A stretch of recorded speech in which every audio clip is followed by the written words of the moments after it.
Yo guys, Punkrat with another video. On this one, we're going to be talking about 7 things that private servers had wrong or things that will change with the release of Classic WoW. I'm aware that other YouTubers have already covered this topic, but a lot of those videos are quite old and lots of new information has actually emerged since the Classic Beta. So I think this topic is pretty interesting to cover again. These differences have varying levels of effects on the actual vanilla experience, so let's go over the most major changes that you'll be seeing in the official launch of the game. The first one is pretty big. Now, if you guys don't already know, threat is very delicate in vanilla, and the speed at which your raid is able to move through the dungeon is generally based on how much threat your main tank is able to pull. The more threat from your main tank, the more DPS can push, thus increasing efficiency. So the big change that's going to affect this is the increased parry rating from bosses.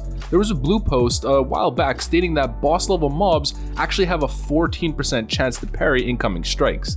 This is actually a huge factor. There's no expertise stat in vanilla, so there's no real way to bypass this at all like in the Burning Crusade and beyond. On private servers, parry chance from raid bosses has generally been below 10%. From what I understand from my research, near 4 to 6%. This means your tank will be experiencing many more parries than you might be used to, reducing his threat output by a decent chunk. This will be a relatively significant change for speed clearing guilds coming from the private server community, but it's not the end of the world. People will still be able to blast through raids despite this fact, but it's still a big difference. Now this one is probably one of the more significant changes on this list because it literally opens up a new avenue of viable speed leveling tactic that was pretty much not a thing in the private server world. The big change is based on the new revelation of dungeon group farming that we've seen come to the forefront of the community. So groups of buddies leveling from pretty much level 15 to level 60 through just spamming dungeons back to back. The reason why this is all of a sudden a big focus from the vanilla community when it basically was non-existent in the private server scene is because of the revelation in respect to dungeon elite experience gain that we've seen from the classic beta.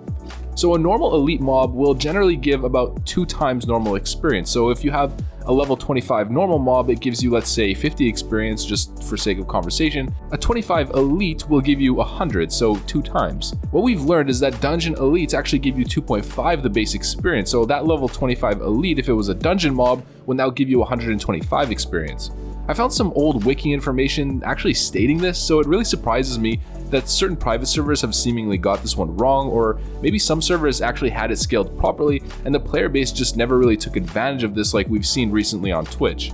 But regardless of that, we've seen some really fast leveling pushes in the classic WoW beta. I think some people were getting to level 40 in a group in just above 2 days /played, which is a really solid leveling time. Of course, I mean, it's probably going to slow down from level 40 to level 60, but I think it can easily be done in a 5-day span playing at that pace, which is a really good leveling time.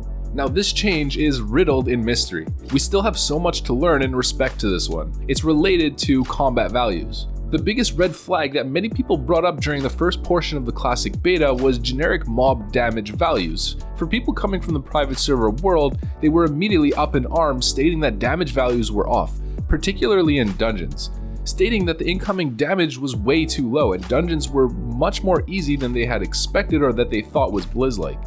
When you've been playing private servers for years, you get a feel for how it is, for the difficulty level. When people stepped foot into the beta, it immediately felt different in dungeons and felt way too easy, which is surprising because most people who hate on the private server community tend to view those servers as being easy and inaccurate, many stating that private server players will get challenged by the actual vanilla experience. But what we saw here was actually quite the opposite. It seemed that many private servers had actually overtuned things. I mean, I can vouch for that personally, and I feel like I remember the Nostalrius team stating that they specifically did overtune certain aspects of the game to increase the difficulty level to something that they felt was more reasonable, since they felt certain things were too easy. Although there's another end to this topic where it's actually possible that mob values in raids are actually different from what we know in the private server world.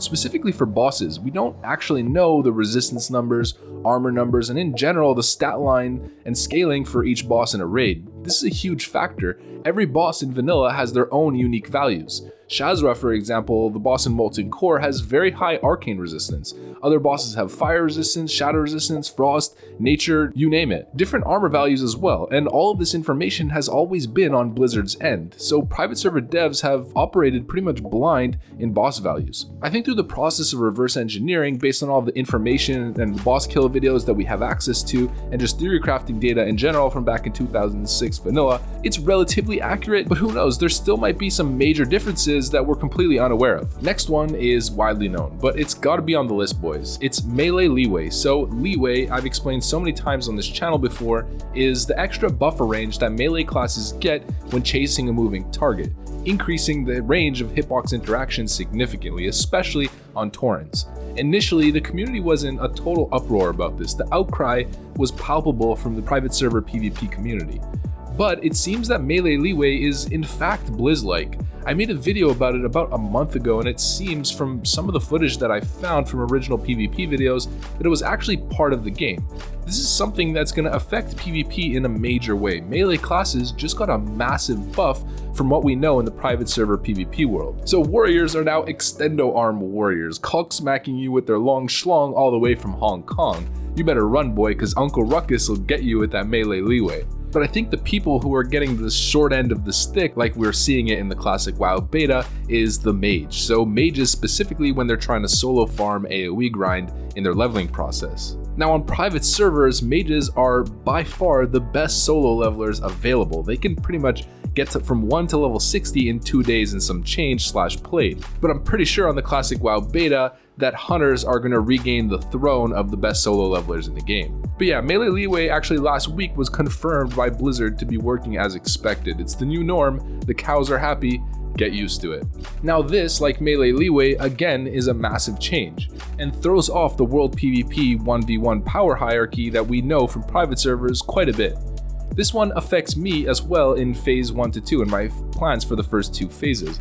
I'm not thrilled about it, but I'm also not a defeatist about it. So the biggest change that we're seeing is actually being applied to hunters specifically and how traps interact. The first one is that scattershot and freezing trap actually share DR, so no more endless full scatter into a full trap over and over again cycled back to back for infinite kiting potential on a hunter. Hunters now are going to have to time and coordinate their traps a little bit better if they want to get a full one without using scatter to ensure the trap's success. There's also a bit of a delay on the actual trap being triggered once it's been activated or once it's been walked over. That means warriors can now charge through hunter traps without being affected by the actual trigger. I've also heard little anecdotes of rogues sprinting over them, but I'm not exactly sure if that's going to reliably happen. I think that may have just been server lag that, had something to do with server lag from back in 2006. And there's also this little mechanic with hunter traps that reduces the activation range of the trap against stealth targets. So this could actually affect rogues when trying to reopen on a hunter from stealth. Of course, only if flare isn't activated. It's pretty situational, but it's still a factor, I guess.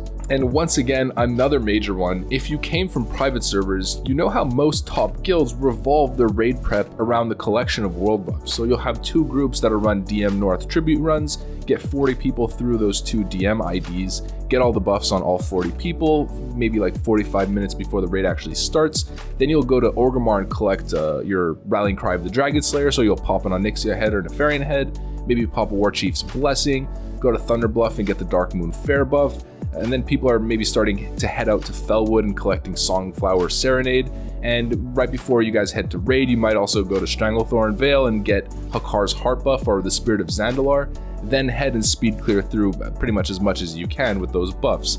This is how my guild would do it. I mean, we would get a full row of world buffs across the entire raid, flasks, consumables, everything, and then clear Molten Core in basically 30 minutes, blast through Blackwing Lair in less than an hour, and then full clear AQ40 with the 2 hours left in the raid night. I mean, world buffs enabled this. It's possible to do it without them, but it would slow you down significantly, obviously just from a math perspective. So world buffs actually have a cooldown in classic WoW. You can only pop Rallying Cry of the Dragon Slayer once every 2 hours, and Warchief's Blessing you can only pop once every 12 hours. Heart of Hakar, I'm not necessarily sure if it has a cooldown off the pop, but still, that's a pretty big factor with the 2 aforementioned buffs. This means Guilds will have to actually communicate if they plan on popping heads the same day so that everyone can get the buff before raid. It's a bit of an obstacle, but it doesn't necessarily neutralize world buffs entirely. It's just a little bit of a factor that's going to make it a bit more of a pain to attain. And of course, maybe random Onyxia pugs that may have popped a head earlier and kind of ruined your ability to get the buff. I don't think it's too big of a deal because you don't actually need a whole row of world buffs. I mean, just getting 3 or 4 of them is generally enough for most purposes, but world buffs will definitely still be a major factor in raiding without a doubt, just like they were back in original vanilla. Now, this one isn't necessarily related to gameplay, but it's a massive difference from the private server experience and even original vanilla back in 2006. This is a newer dynamic in modern game player-based moderation that we see today. It's in-game reporting. So if you played on private servers, there's not really much speech policing going on, just like back in vanilla. People are free to express themselves, make offensive jokes, largely without repercussion. That will not be the case in Classic WoW. There's going to be heavy policing on your behavior. Offensive name, and you probably won't last more than 20 minutes if you type anything in general chat even once. You'll be logged off and forced to rename your character. Offensive guild name? Woo, woo, woo, woo. Not here, boy. You better change that guild name to Mickey Mouse Fanboy Club. Call someone 3-day ban with a chat restriction when it's over. So you better pucker up for Daddy Blizzard to set you straight. No quote-unquote bad words. World of Warcraft is now a safe space. Oh, and no supporting Honnold Glorf either. How dare you, sir? Alright guys, so there was a couple repeats from other videos, a couple repeats from some videos that I've made in the past, but this is a compiled video with all of the most major changes in my mind. These, to me, seem to be the changes that are going to actually affect the classic experience to the greatest degree. And of course, I stayed away from layering and all that other stuff and focused more on mechanics.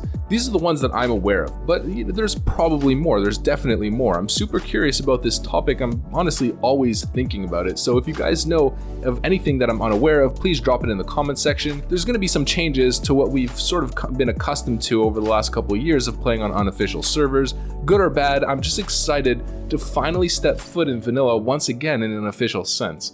Hopefully you guys are as excited as I am. It's gonna be awesome regardless. I'm gonna be streaming on Twitch once the game actually releases, so if you guys wanna hang out and chat, shoot the shit a little bit, follow me on Twitch, boys. If you wanna support my channel for more content like this, make sure to leave a like, comment, subscribe, hit the notification bell, of course, you know the drill. Join the Discord, of course, it's been booming lately. We've got some spicy banter going in there pretty much all day, every day.